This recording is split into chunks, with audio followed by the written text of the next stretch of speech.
Guys, what's going on? It's Joe from Gadgetry Tech, and today I'm going to talk about the Lenovo H200 gaming headset. This is a $50 wired gaming headset, analog only. It's an inexpensive headset. So this was not sent to me for review. I purchased this because I'm trying to cover as many models and brands as I can.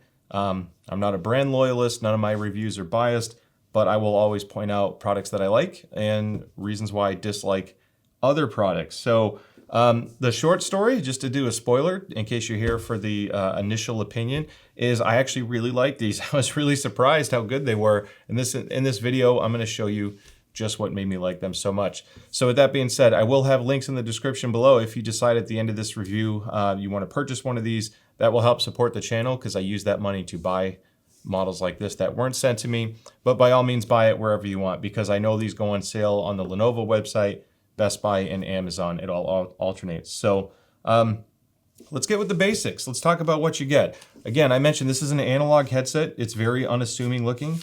The analog cable that's included is not detachable. However, it is rather long. Now, what's cool about this cable is it has this little Velcro strap, so you can make it nice and short if you're playing on controller. This does work on a PlayStation controller, an Xbox controller, and PC plugging directly in. Now, if your PC has a single headphone jack, it's called a combo port or TRRS. This cable will plug right into that. If your PC has a separate microphone and headphone jack, Lenovo includes this little Y adapter, and the cable's actually really nice. It's a fairly thick rubber. There's no microphonics, which means when you're wearing it, you don't hear the noise coming in from the cable, but this adapter's included. That's about it. It's nice and simple with an analog headset. Moving on to the headset itself, the only controls you have is this master volume rocker, which is nice. I actually like, I don't know if you can tell on the angle. Let's hold it up to the camera just so you can see it a little bit. See if I can get that in focus. Come on, gotta hide my face. It's a nice texture to it. I actually like the volume rocker because it's pretty easy to use. And even though this microphone is very flexible, again, ergonomically it's well made, it is flip to mute, which if you've watched any of my other videos, I really like flip to mute. So there's some things I really like as far as comfort and overall design. It's an all plastic headband. It has a sport fabric headband and sport fabric ear cups, which is awesome because that breathes extremely well.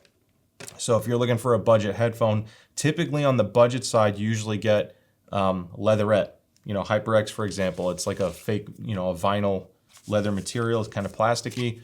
SteelSeries on the Nova 1 has sport fabric like this. And Turtle Beach with the Recon 500 also has sport fabric. Recon 500 and this have bigger ear cups. However, with the telescope and yoke on the Nova 1, meaning you can stretch out the headband, they also fit larger heads. So all three of them will cater to head sizes of different sizes. So going into the rest of the build quality and features, this is a swivel headset, which is really cool because you usually don't get that on budget stuff. It swivels around your neck, and the clamp force is surprisingly light. It's like a medium clamp, medium to light clamp, and they rotate the other way. So you really get, again, what's kind of crazy is this is $50, and they're giving you some things that it's almost frustrating because I know other headset brands can give you at this price, they just don't. But I like that it rotates both ways.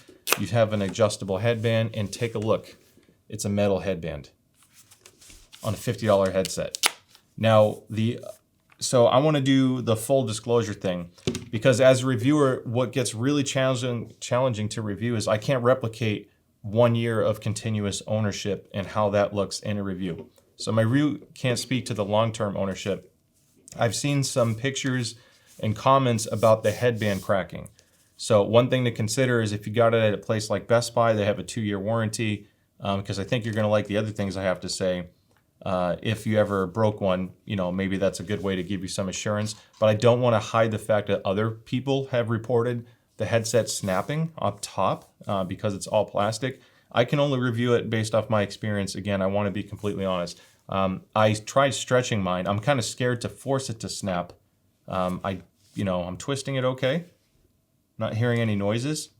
Figure I might as well do that on camera. But I do like it though. I think it's very comfortable, and because the headband padding goes all the way across the top and I can expand, this is extremely comfortable for long gaming sessions. The only thing that's come close to this for long-term comfort is, like I said, the Nova 1 and the Recon 500. So for under $100, those are up there, especially if you can get away with an analog cable.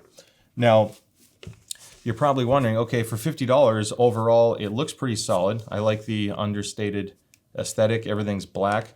And there's one little feature, by the way, just to let you know, I didn't know that they did this. If you rotate the cups out, Lenovo says the ear pads are washable. Now, it's not like you're going to put this through the washing machine or a dishwasher, but mild soap and water, you can rinse this out and let it dry without ruining your headset. And then once they dry, put it back on. That's super cool because if you're using these a lot and they get kind of nasty after a while, pads are usually the grossest thing. Just rinse them out. So I do want to call that out. And then the last thing before I get into the mic and sound quality, it's not a memory foam pad. However, it's very compliant. And you can see when I put some pressure on it, make sure I'm in the angle here. As you compress, that's about the most compression you'd get. They don't really shrink at all. There's enough depth here where I wasn't worried about my ears touching or anything like that. And this weighs just over 330 grams. So overall, it's pretty light. My impressions of the build quality have been decent, but again, I can't own this for multiple months and then do the review later. If it snaps on me in testing down the road, I'll certainly do a follow-up video. But that covers build quality, comfort, and ergonomics. Now you're probably thinking a $50 headset's going to have a pretty poor microphone, and to my surprise, that was not the case. I actually like the microphone. It's a unidirectional mic, which means it has some natural passive noise rejection for background noise. So I'm going to type something real quick so you can hear that.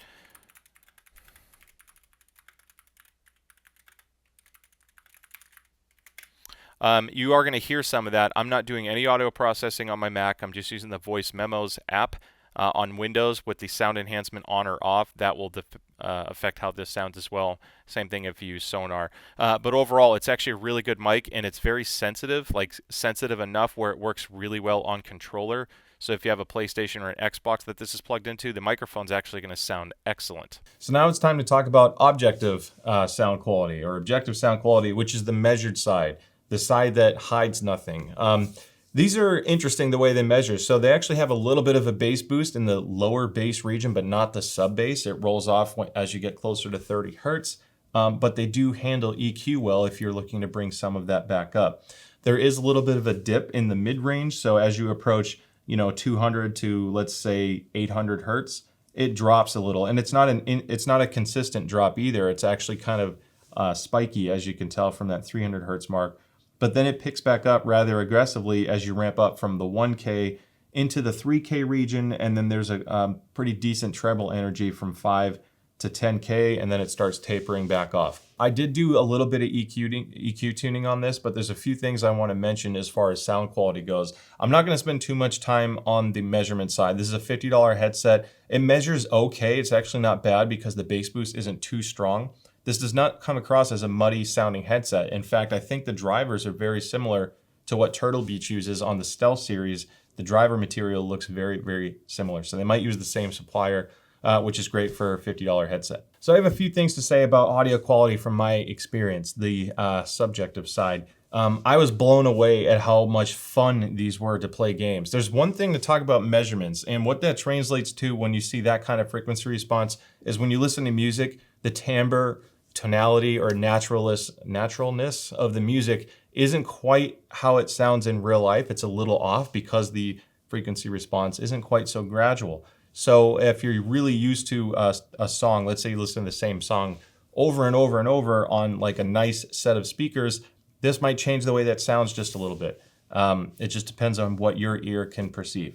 Now, that doesn't translate so much into gaming. In fact, some of the quirks and tuning of this made it exceptionally well for first-person shooters. I was blown away at how easy it was for me to be competitive. So just to make it clear, I'm trying to expand and change the way I record a little bit to provide a more dynamic and fun video, and that included gameplay footage of me playing Warzone 2.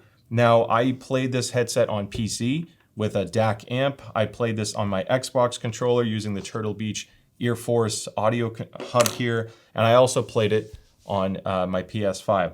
And I'm like, you know what? I'm going to hook it up to the PS5 just because I wanted to check the audio tuning, drop a game of Warzone, and no joke, in the footage that I recorded as a result, I ended up getting a win on PlayStation just in my first game playing with the headset while I was recording. Originally, I was like, yeah, I'm sure I'm going to hear footsteps. It's going to work well. It's a surprisingly competitive headset. It's very easy to pinpoint footsteps, just like the Turtle Beach Stealths are. Again, I really think they share some of the same drivers. but they are really good at detail retrieval. They blew away most headsets under $100, to be honest. HyperX is probably the only one under 100 that's going to beat this as far as overall sound quality, but those are almost double the price right now. So they are very competitive, also very comfortable. I'm kind of getting ahead of myself. I could wear these for hours playing games while enjoying it.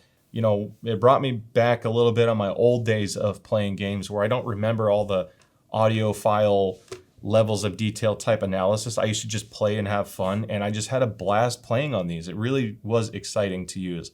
And just to make sure I wasn't crazy, I switched to the Nova 1, which sounds decent. It's not a terrible headset, but it lacks the same dynamics on the bass and the treble. It's like, yes, I hear footsteps. Yes, I hear gunshots, but it didn't sound as fun or energetic as this, which is just way more immersive. And, you know, I keep saying fun. It really just was more fun to play on. And I think that's super important because that's why you're getting a gaming headset most of the time. I played other things too. I did some racing games. I did Cyberpunk, Apex, and Ratchet and Clank Rift Apart on PlayStation. I like to do mixed content because depending how they're mixed, it might show me something weird. It's fun and easy to play on everything. It worked exceptionally well on Gran Turismo for racing as well because of the way the bass was tuned. So it's great there.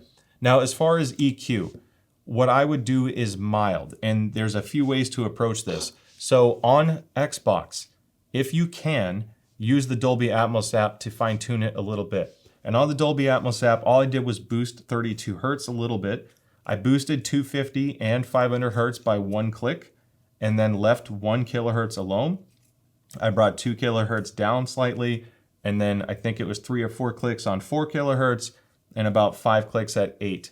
And then I brought 16 kilohertz down about 2 or 3. You can just visually, unfortunately they don't show you numbers, but I'll put a couple lines on the screen here so you can see how it references to 0, and that'll give you a base point. You really don't need to do much. I just found that out of the box it's almost a little bit too sparkly if you're straight into the Xbox controller with Dolby Atmos enabled.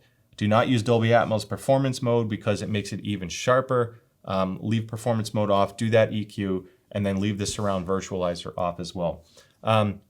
One thing that's interesting, so if you can get this and include this in your budget, this is the Turtle Beach Ear Force audio controller. It has 4 EQ presets. It plugs in. As long as it works on your controller, you're good to go. The preset 1, which is their signature sound, modifies the bass a little bit, and it softens the treble just slightly.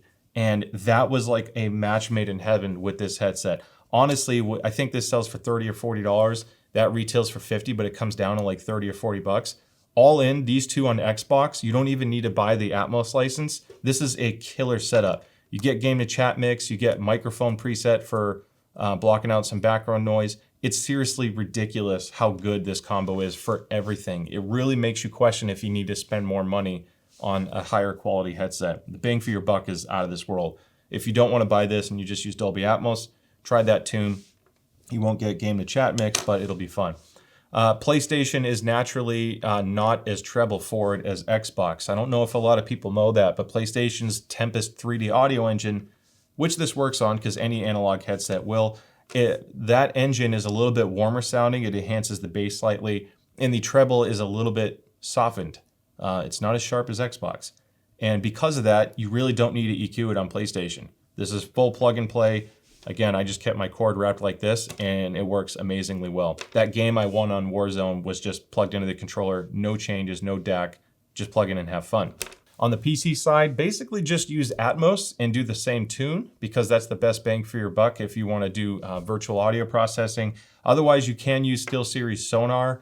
I'm not going to do a full custom Sonar tune on this because the time involvement is quite extensive, and this is a $50 headset I bought. I just wanted to talk about it. But if you did use Sonar, just follow a similar tune to what I did on the Atmos. Honestly, with Sonar, you could literally just pick the flat profile, drag the treble slider down -3 dB, and then boost 30 hertz by 2 dB with a Q of 1.5. You do that, something real simple like that, it's going to get you 95% of the way there as far as sounding what would be fun for me for gaming. So that wraps up the Lenovo H200 review. How does it stack up to competitors? Well, for $50, I think the Recon 500 has a similar performance, but it retails for $80 and doesn't go on sale for 35 like this does. When this is under 40, it's really hard to beat. I can't speak to the long-term durability. I can only warn you that I've seen people do that, and I'm trying to run an unbiased channel here, and again, just talk about this from my experience.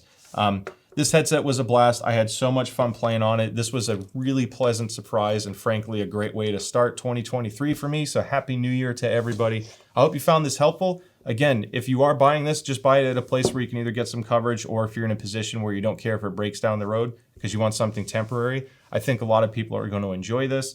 Don't forget to like and subscribe. I'd like to see you in the future. With that being said, I'll see you next time. Bye.